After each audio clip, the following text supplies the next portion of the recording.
dari kelompok 5. Saya akan menjelaskan tentang jenis-jenis strategi. Jenis-jenis strategi itu ada 3 macam. Yang pertama, strategi integrasi depan. Strategi integrasi ke depan itu adalah upaya kepemilikan usaha dalam membantu distributor produk. Yang kedua itu strategi integrasi ke belakang adalah upaya kepemilikan usaha dalam membantu pasokan kita. Yang ketiga, horizontal. Horizontal adalah strategi upaya kepemilikan usaha dalam yang lebih besar. Strategi intensif.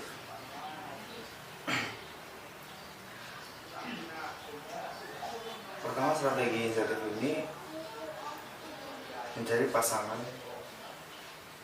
Pertama, strategi intensif mencari pangsa pasar.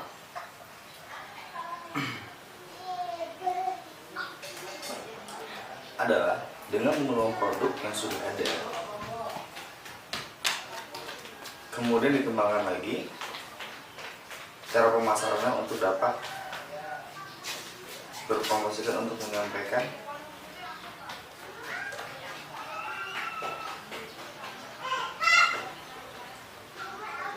pertama, strategi mencari pangsa adalah dengan menggunakan produk yang sudah ada dan kemudian dikembangkan cara pemasarannya untuk dapat menghasilkan citra. Dicontohkan ketika McDonald gencar mempromosikan untuk menyampaikan bahwa produk mereka sama sertanya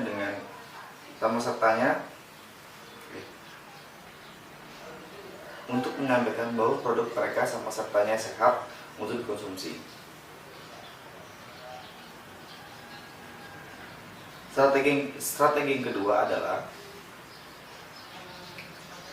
pengembangan pasar.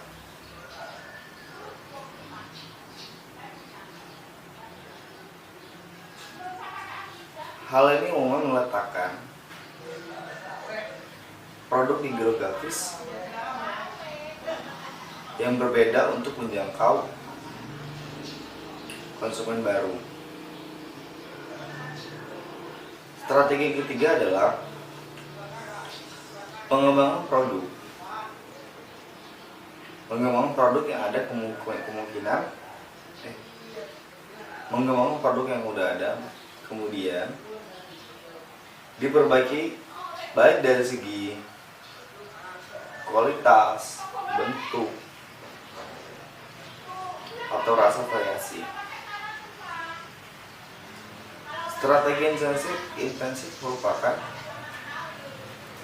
ini strategi yang menghasilkan adanya upaya-upaya intensif jika positif kompetitif sebuah perusahaan dengan produk yang ada sepenuhnya membaik. Itu dan itu juga memiliki beberapa macam. Ada penetrasi pasar, pengembangan pasar, pengembangan produk. Nah, untuk penetrasi pasar jenis strategi yang mengusahakan peningkatan pangsa pasar untuk produk atau jasa yang ada di pasar saat ini melalui upaya pemasaran yang lebih besar. 5 pedoman tentang kapan penetrasi pasar dapat menjadi sebuah strategi sangat efektif. Strategi yang sangat efektif itu ada beberapa. Ketika pasar saat ini belum jenuh dengan produk atau jasa tertentu. B. Ketika tingkat pemakaian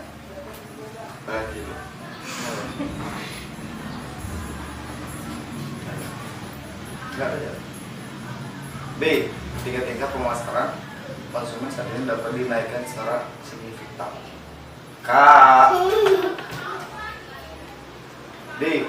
Ketika kolerasi antara pengeluaran, penjualan, dan pemasaran secara historis tinggi. B. Ada lagi pengembangan pasar. Adalah jenis strategi yang memperkenalkan produk atau jasa saat ini ke wilayah geografis baru. 6 pedoman tentang kapan pengembangan pasar dapat menjadi sebuah strategi yang sangat efektif, yaitu ketika saluran distribusi baru yang tersedia dapat diandalkan, tidak mahal, dan berkualitas baik. B. Ketika organisasi sangat berhasil dalam bisnis yang dijalankannya. C. Ketika pasar baru belum dikembangkan dan belum jenuh muncul. C. Pengembangan produk. Strategi ini yang mengupayakan peningkatan penjualan melalui produk, baik produk atau jasa saat ini atau pengembangan produk atau jasa baru. 5 pedoman tentang kapan pengembangan produk dapat menjadi sebuah strategi yang sangat efektif, yaitu ketika organisasi memiliki produk berhasil yang berada di tahap kematangan dari siklus hidup produk, artinya menarik konsumen yang terpuas untuk mencoba produk yang baru sebagai hasil pengalaman positif mereka dengan produk atau jasa organisasi saat ini. B. Ketika organisasi berkompetisi di distribusi ditandai oleh perkembangan teknologi yang cepat. C. Ketika pesaing utama menawarkan produk berkualitas lebih baik dengan harga yang bagus. D. Ketika organisasi bersaing dengan industri dengan tingkat pertumbuhan yang tinggi. E. Ketika organisasi memiliki kapasitas penelitian dan pengembangan yang sangat kuat. Yaitu ketiga, strategi diversifikasi adalah suatu jenis strategi di mana perusahaan menambahkan produk atau jasa baru untuk membuat dan meningkatkan penjualan perusahaan. Strategi diversifikasi terbagi menjadi dua, yaitu yang pertama strategi diversifikasi terkait adalah jenis strategi di mana perusahaan menambah produk atau jasa yang baru namun masih berkaitan dengan produk atau jasa perusahaan yang lama.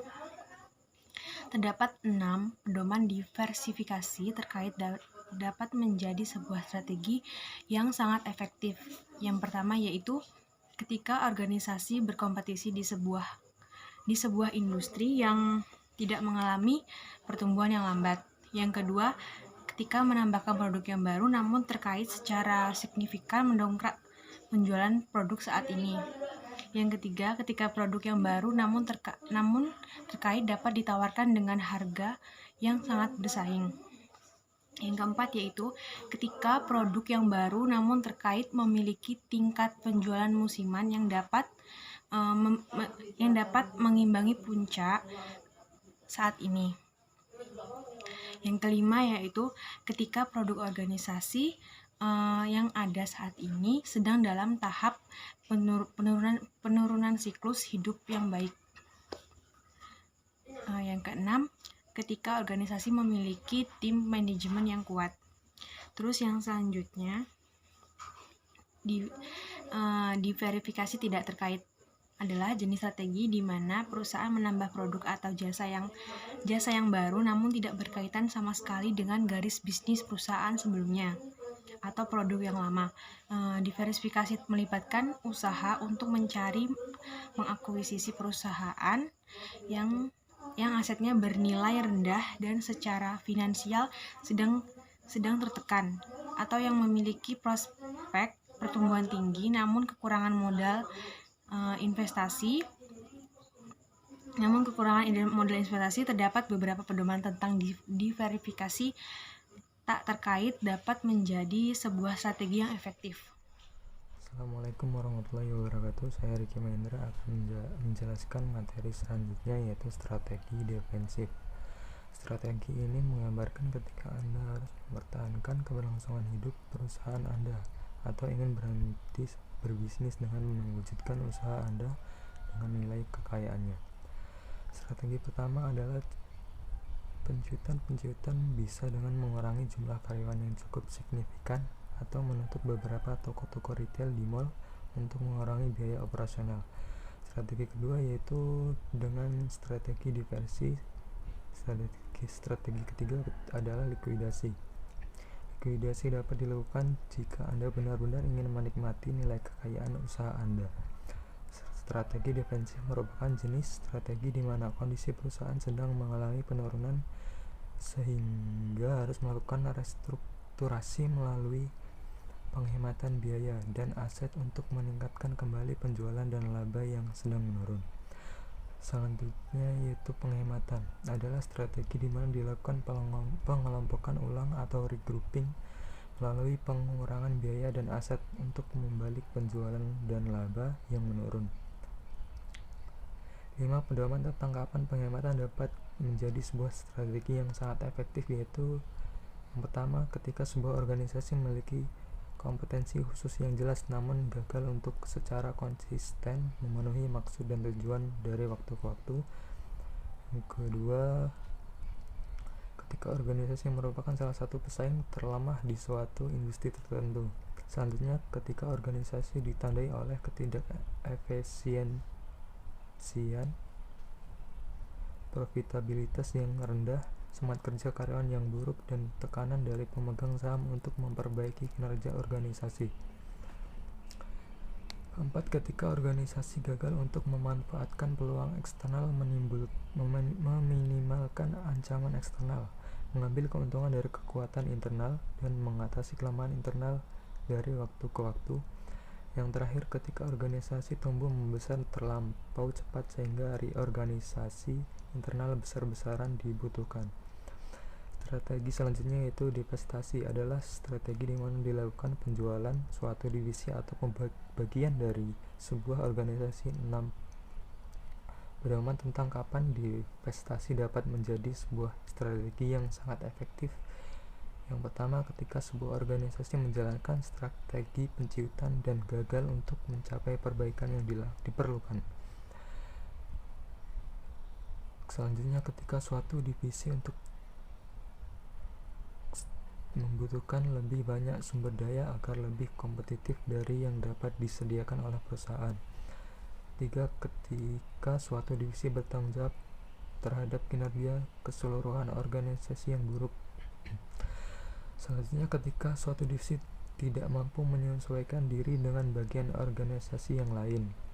Ini biasanya merupakan akibat dari pasar konsumen, manajer, karyawan, nilai-nilai, dan kebutuhan yang secara radikal berbeda.